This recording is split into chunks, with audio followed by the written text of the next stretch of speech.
In just 5 short months since taking the reins of agriculture in Guyana, Agriculture Minister Zulfikar Mustafa has set the stage for the advancement of opportunities within the agriculture sector for local farmers in 2021. Through a number of interventions and the launching of innovative initiatives, Minister Mustafa has positioned the sector for a massive shot in the arm through the 2021 national budget. One such area is the coconut sector, which has seen an $8 million injection of funds these past few months to ensure that the message is clear for coconut farmers. That is, that government wants a rapid expansion of the coconut production nationally and a tapping into the value-added aspects of coconut production to take advantage of a rapidly growing and lucrative global market for coconuts and byproducts of the tree and its nuts. This first tranche of monies released to the Hope Estate is being utilized on 2 fronts. In the first instance, to decentralize coconut seedlings from the Hope Estate to every region of the country so as to ensure farmers have easy access to quality seedlings in their area. Only recently, one such seedling nursery was established at Nari's Kairuni Linden Suisdak Highway substation. It was commissioned by Agriculture Minister. 2 other nurseries have also been established in Region 2. The second aspect to be served under the first $8 million tranche to the Hope Estate is being utilized for a national sensitization effort involving coconut farmers and those involved in the value-added aspect of the business. These sensitization exercises have already begun and have been held at Clonbrook on the east coast of Demerara and on the islands of Wakenham and Legwan in Essequibo. At Clonbrook, coconut farmers were briefed on government's drive for the expansion of the industry and how they could benefit from the interventions being offered by government. The sensitization workshops are being conducted by Hope Estate in association with NARI, the new GMC, and regional partner Cardi. Coconut in Guyana is the 3rd most important crop. Most of you might not know this. After rice and sugar is coconut. We have an average about 24,000 acres in the country, and we have about 1,800 farmers directly involved in coconut production. So the government through the Ministry of Agriculture is paying major emphasis on the coconut industry to strengthen it, to expand it, to improve it for the benefit of all stakeholders in Guyana. So we, as Hope Estate, as I said earlier, will take they have selected us to play a key role in implementing this program throughout the country. According to Mr. Roop Chan, the United Nations program has offered Guyana 2 consultants to conduct a detailed study of the local coconut sector. They plan to hire 1 or 2 experts to do a detailed study. And I want you to be frank with me now. They hired 1 or 2 experts, what you call consultants, to do a detailed study of the coconut industry and to make recommendations of things, what we think should happen in Guyana. But Hope was sent, what you call a terms of reference for this consultant to ask us what we think they should do, right, in this study. And I want you to tell me if I'm wrong, because we came together at Hope and we said in the study we would like to know, we would like them to do an analysis of the information they gather from you as farmers, whether this country, right, needs an agriculture development bank, where farmers could access funds not only for rice, sugar, but agriculture in the whole, at a reduced interest rate. I work in the agriculture sector, I work at Hope, most of you know that. Farmers came to me with loans, and you could tell me if I'm wrong, with up to 22% interest. You can't have development with that kind of interest rate. It's paralyzing, it's stifling. That agriculture, as you know, is a high-risk venture. When you have to borrow money at 22% interest, you have the wrong start. You have on a wrong start, because if your crop fails, that's it. Right? So we propose in the study, let them tell us if we need it or not. Secondly, we ask for how to manage coconut waste product, how to best utilize it. Let them tell us what equipment is available, what technology is available, and let them recommend what we could procure and implement in at least 3 coconut regions, so farmers could have a first-hand look at what they could do with the waste of coconut. You know, it's a major problem. The Hope Estate boss also told the Clonbrook East Coast Demerara farmers that Guyana will soon become a full-fledged member of the international coconut community and will be able to tap into world resources for the development of the industry here. Mr. Rupchand also told farmers of government's plan to have what is referred to as senile coconut trees replaced over time. In the world, more than 50% of the world's coconut palms were considered senile. When a coconut tree, 5 years, the 5 years. When it reaches between about 60 years old, it starts to produce 40% less coconut. You might not notice it, but you would know it as a farmer in producing less. So it's advisable that we have a program to assist farmers to replace these old trees, what you call senile plants, and replace them with fresh seedling. That is why we're trying to establish these nurseries throughout the country. That is the first approach. You can't knock down the thing and you're not going to plant back. Right? And you don't coconut, you're going to wait 5 years if you plant the 5 year or the 3 year. So we are trying to, the Cardi rep is going to give a talk just now. And so we are trying to encourage intercropping as well. Intercropping is a critical part of government's coconut cultivation expansion plan, as it allows farmers to earn during the period of time to maturity and production of the coconut seedlings. In his presentation to coconut farmers at Legwan, Cardi resident representative in Guyana, Mr. Juma Kundun, spoke of his organization's commitment to helping in the development of the local coconut industry as part of a wider regional one. In his message to farmers on the island, the Cardi rep stressed the importance of selecting quality nuts from specifically targeted mother palms for the establishment of nurseries. So when you have selected your nuts, your seed nuts we call them now, from a tree, after you identify your mother palm tree, you want to have a structured place of growing your nuts where it grows through rigorous selection process. So when you get a plant, you're sure of a good plant and you know the variety, what you are planting, you know the purpose what you are planting. If you want oil, you want water, or you want both. So you select your varieties accordingly. Within the 3-year varieties, with the green, the Malaysian dwarf green, that is the most productive one. The yellow is somewhat there, but it's more resistant to another pest. It's called little yellowing that is not here, but we don't want it to come here because that could take away the industry. So there's where you mix the variety. The orange is more aesthetics. You plant it in a yard, it looks good, that kind of thing. It's not so productive. So you know what your purpose is, and you select the varieties accordingly.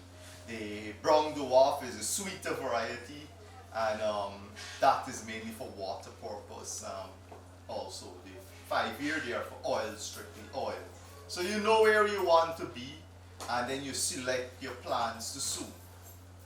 After going through a selection process in the nursery and in the field, you could also do, based on how much you're planting, you could also do a kind of a mini version of your nursery if you want. Also, if you have a good tree where you select it with all the desirable characteristics, you could have a corner of it as also in producing trees. So one of the key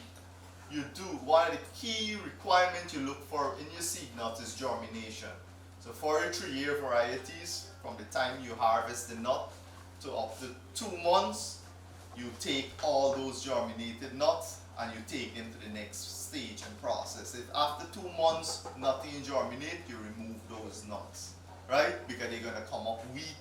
They might perform well, they might be weak, susceptible to pests and diseases and all of that. So you remove those.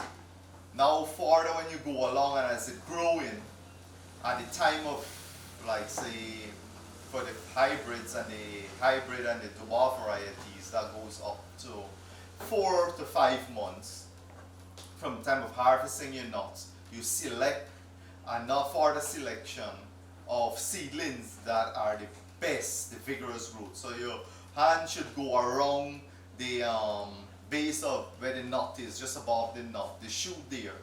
You should go around. If it's finer than your hand, you don't want it. If it's bigger, fine, better for you. Those are simple things you look for. Mr. Kundun also spoke to the value of intercropping while the coconut palms are growing to maturity. So you have between the first 1 to 2 years, you have all this space there and you have just weeds growing and you're spending money. So we are encouraging you to synchronize it with an intercropping. So you plant your cash crop at the same time within that space. So by planting your cash crop, you're not spending money on weeds, you're not spending money on irrigation, you're not spending money on fertilization, but your trees are benefiting and you're getting an income from that area.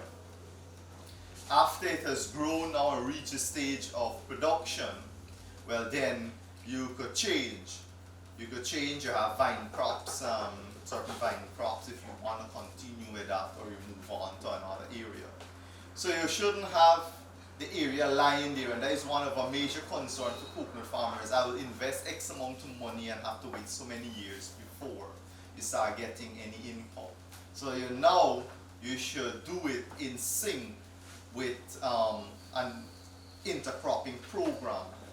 There's another idea of planting at the intersection of the diagonal of 4 plants. At the center you put a fruit tree. One of the popular fruit trees is soursop. That could go in there, and that could also provide an added income from that farm, from that field. So you're not only picking coconuts, you're picking a fruit tree. Then in the meantime you're doing cash crops in the meantime. So you see how you're getting. And another popular intercrop are, and I'm sure on the island there are a lot of plantains and bananas. There is another popular intercrop you could place within your coconut farm as well. So you're getting multiple sources of income. At Wakenham, farmers export some 140,000 nuts every week, making the island one of the top coconut producing communities on the Essequibo coast. They're eager to produce even more. At the Sensitisation workshop held on that island, General Manager of the Hope Estate, Ricky Rupchan, echoed government's commitment to helping farmers through to the establishment of expanded cultivations of coconut palms on the island. Here, a critical partner in the National Coconut Sensitization Program, the new GMC, in the person of Mr. Milton Dookie, GMC's Region 3 Marketing Coordinator, spoke of the many opportunities for wealth generation through the production of coconuts and the incorporation of value-added production. He also gave an overview of the role of the new GMC. So what is it then that we actually do? We promote the production and marketing of quality non-traditional crops through collaboration. So that is why I said earlier today, this morning, that we are pleased to be in association with the Hope Coconut Estate, with NARI, because we collaborate with these agencies to ensure that we produce quality product. Why I am emphasizing quality? Right? Why I am emphasizing quality? In marketing, when you go to the market, what do you look for? You look for quality, that's all. You look for the best. In a competitive world, if you're marketing, then you can only succeed if you have the highest quality. Hence this morning program is to ensure that you are given the wherewithal, right? Is that you are placed in the right position to produce quality.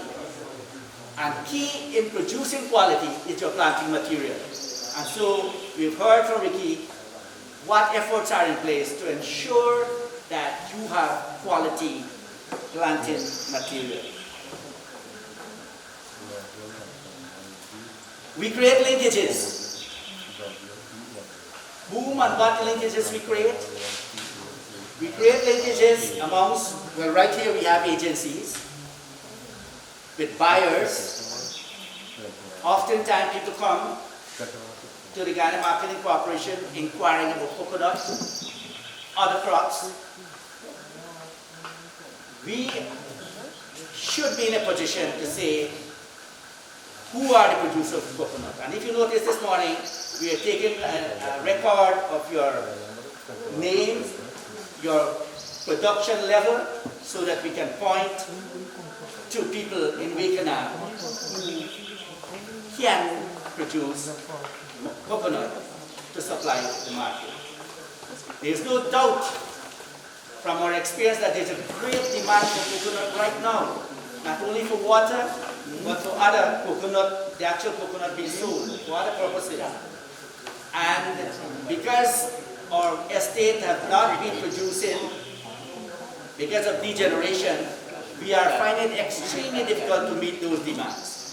Hence, today's activity again is a very important step to enhance our ability to reach those demands.